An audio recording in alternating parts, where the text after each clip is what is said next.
War movies call themselves realistic because they feel loud, chaotic, and emotional. But realism is not noise or intensity. It is accuracy under pressure. In this countdown, we strip away reputation and spectacle to expose 5 so-called war masterpieces that historians and pilots say are built on distortion, myth, and national fantasy. These films look authentic. They sound authentic. But when experts react, the truth is far less cinematic.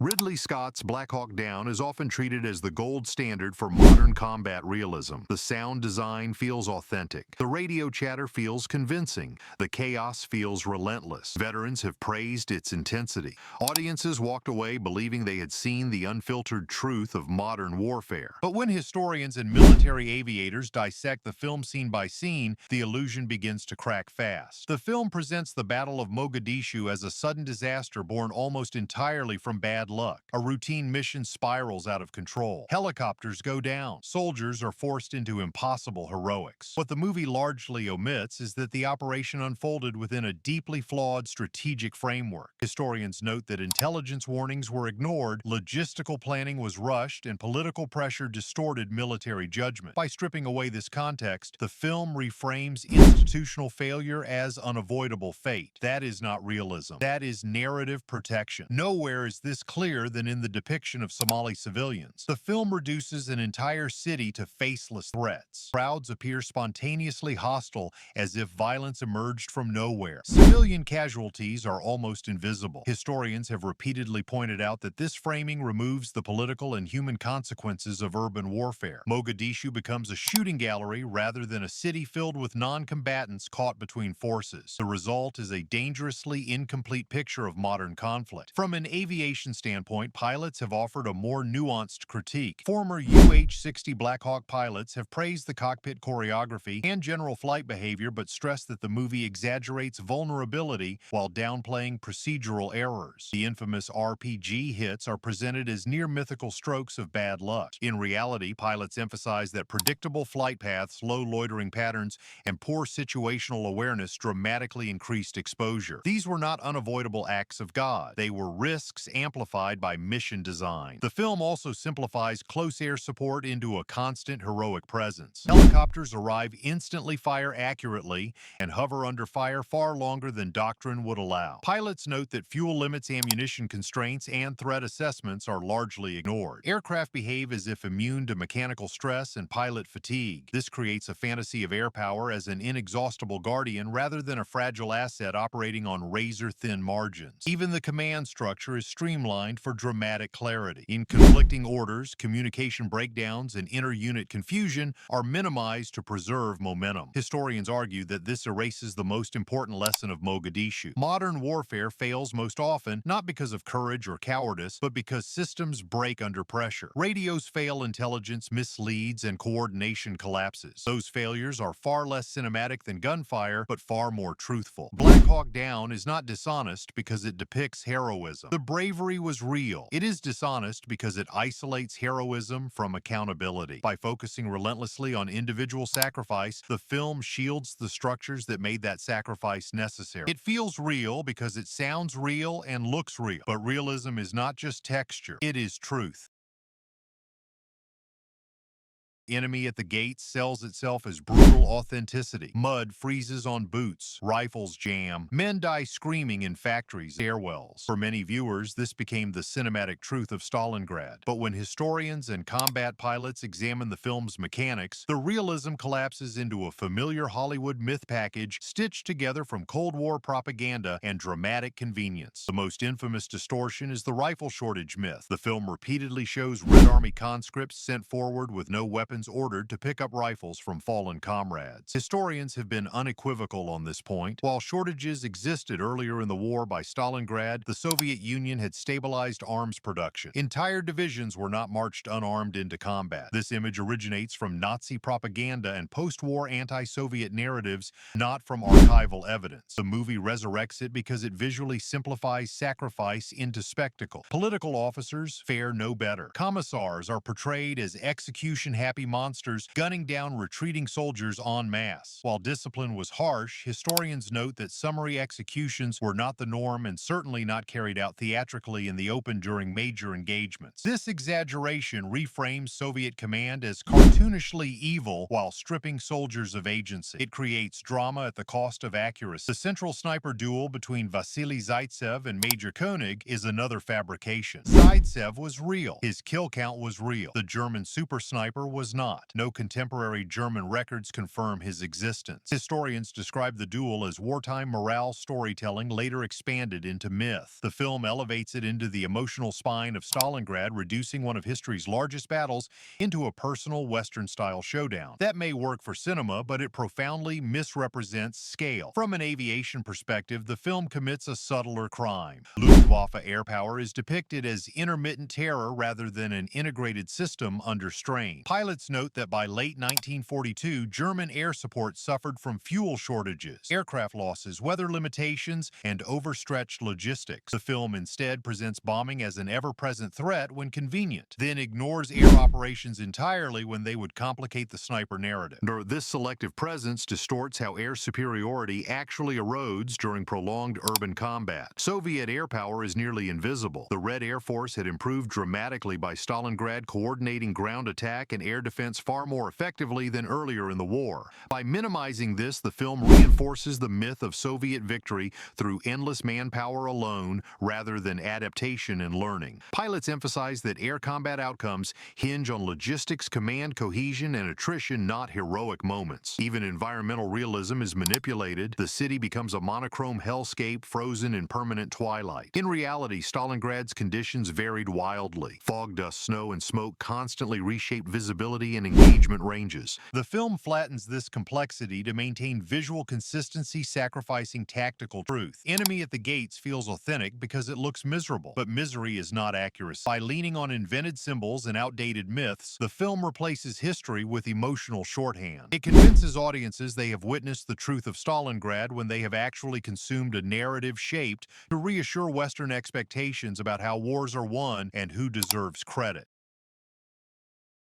Roland Emmerich's The Patriot presents itself as a raw, emotionally honest vision of the American Revolutionary War. Muddy battlefield, burning homes, guerrilla tactics against a professional empire. For many viewers, it became the definitive cinematic version of 18th century warfare. But historians almost universally agree that beneath its polished brutality, the film is built on distortions so severe they fundamentally rewrite the conflict. The most damaging lie is moral simplification. British officers are portrayed as sadistic war criminals who massacre civilians, burn churches, and execute prisoners with casual cruelty. Historians have repeatedly stressed that these acts were not standard British policy and that the film invents atrocities to create clear villains. Real Revolutionary War violence was uglier and more complicated. Loyalists fought neighbors. Patriots committed reprisals. Civilians suffered at the hands of both sides. By assigning all brutality to one uniform, the film erases the Civil War nature of the conflict. The protagonist himself is a fabrication stitched together from incompatible sources. Benjamin Martin borrows traits from multiple historical figures, some of whom were deeply controversial. One major inspiration had a documented history of brutality toward civilians and prisoners. The film scrubs these elements away, transforming a morally ambiguous militia leader into a reluctant saint. Historians argue this sanitization creates a dangerous myth of clean rebellion achieved through righteous violence alone. Battle tactics fare no better. The film depicts militia forces standing toe-to-toe with British regulars executing complex maneuvers under fire. In reality, militia effectiveness relied on mobility harassment and avoidance of direct engagement. Line battles were dominated by trained regulars on both sides. The movie collapses years of tactical evolution into a fantasy where personal courage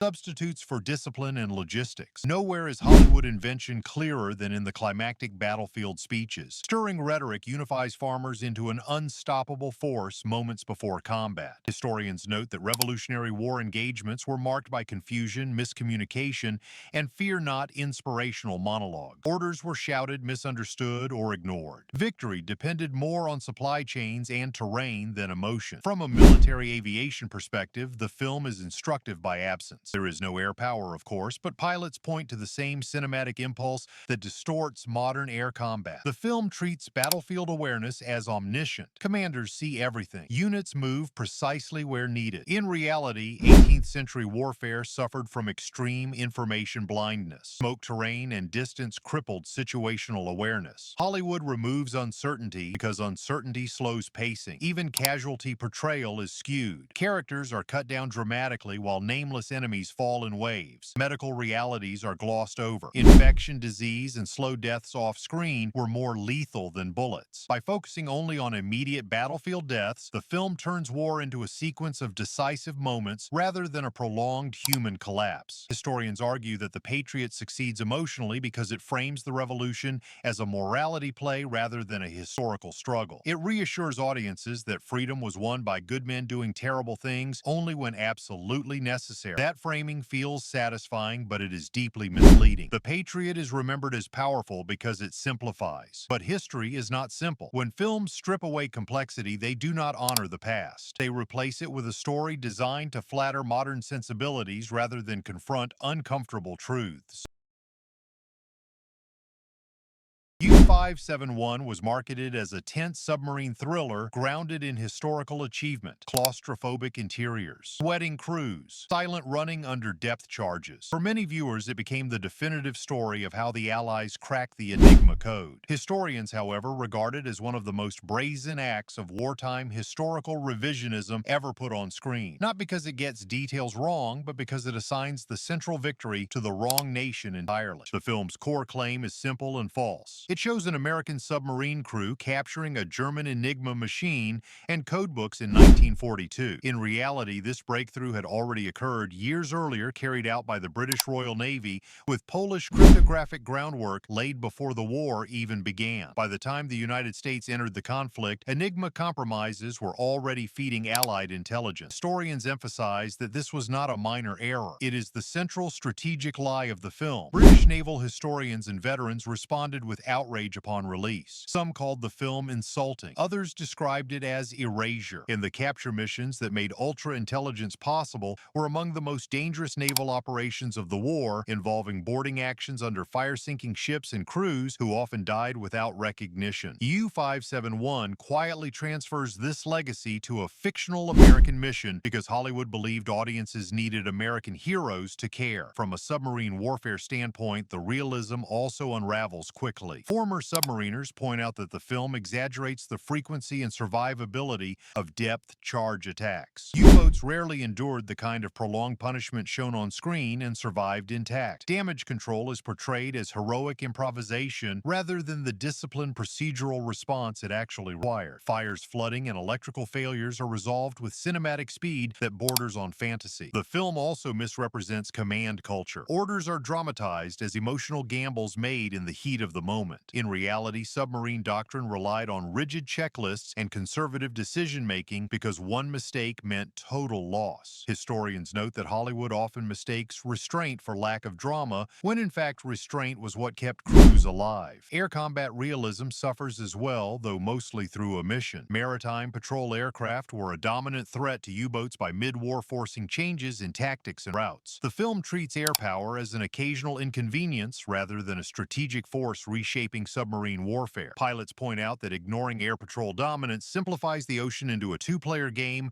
when in reality the sky increasingly controlled the sea. Even Enigma itself is mischaracterized. The film portrays code capture as a one-time victory that instantly swings the war. Historians stress that cryptography was a continuous arms race. Codes changed, keys rotated, and intelligence had to be used carefully to avoid revealing the breach. This nuance is replaced with a single triumphant moment because Hollywood prefers clean endings. What makes U-571 especially damaging is that it looks convincing. The sets feel right. The tension feels earned. The performances sell authenticity. That surface realism makes the historical theft harder to detect for general audiences. Many walked away believing they had learned history rather than doomed fiction. Historians argue that war films do not need to be documentaries. But when a film claims to dramatize a real turning point, it inherits responsibility. U-571 chose spectacle over truth and national flattery over accuracy. In doing so, it did not just bend history, it rewrote it.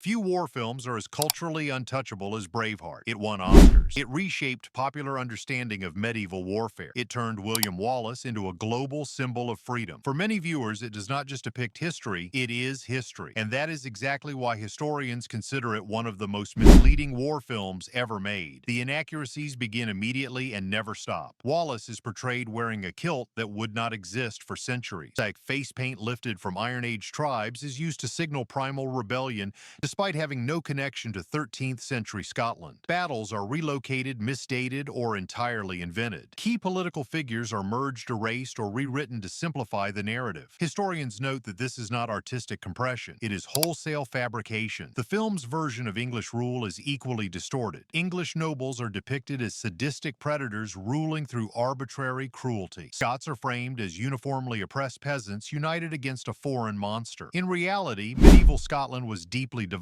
Many Scottish nobles aligned with England for political advantage. Others shifted loyalties repeatedly. The war was as much about power between elites as it was about national identity. Your Braveheart replaces this complexity with a clean moral binary. Wallace himself is mythologized beyond recognition. The historical Wallace was a minor noble operating within a brutal feudal system. He was not a proto-democratic freedom philosopher. He did not deliver speeches about liberty to massed armies of commoners. Historians stress that projecting modern political values onto medieval figures is one of cinema's most persistent sins. It makes audiences feel righteous while learning nothing about the past. Battlefield tactics are another fantasy. Infantry charges occur on open ground with no meaningful use of terrain or formation discipline. Cavalry attacks are treated as unstoppable shockwaves until heroism intervenes. Spears suddenly become miracle weapons when the script requires it. Medieval warfare was dominated by logistics, morale, and attrition, not cinematic turning point. The film ignores this because realism would undermine the myth. Even execution scenes are romanticized. Wallace's death is portrayed as a defiant public sacrifice inspiring national unity. In reality, executions were designed to terrorize and erase memory, not inspire rebellion. The aftermath was politically messy and unresolved. Scotland did not immediately rise as one. That truth is inconvenient for a heroic arc, so it is omitted. From a military realism perspective, Braveheart exposes a core Hollywood pattern that later infects modern war films, including those involving aircraft. Command decisions appear omniscient. Battles unfold exactly as planned once courage is applied. Chaos exists only to elevate individual heroism. Historians argue that this is the most dangerous lie of all. It trains audiences to believe wars are won by passion rather than preparation systems and sustained advantage. Braveheart does not just get history wrong, it replaces history with emotional propaganda. It teaches viewers that accuracy does not matter if the feeling is right. That belief echoes through decades of war cinema, shaping how modern conflicts are understood. This is why historians bristle when Braveheart is called a masterpiece of war filmmaking. It is a masterpiece of myth-making, and myths are far more powerful than facts. Hollywood keeps getting air combat wrong for the same reason it rewrites history. Real air warfare is procedural, cautious, and trained by physics, fuel, and fear. Films replace that reality with spectacle and certainty. When cinema chooses excitement over truth, it does not just entertain. It teaches audiences the wrong lessons about how wars are actually fought.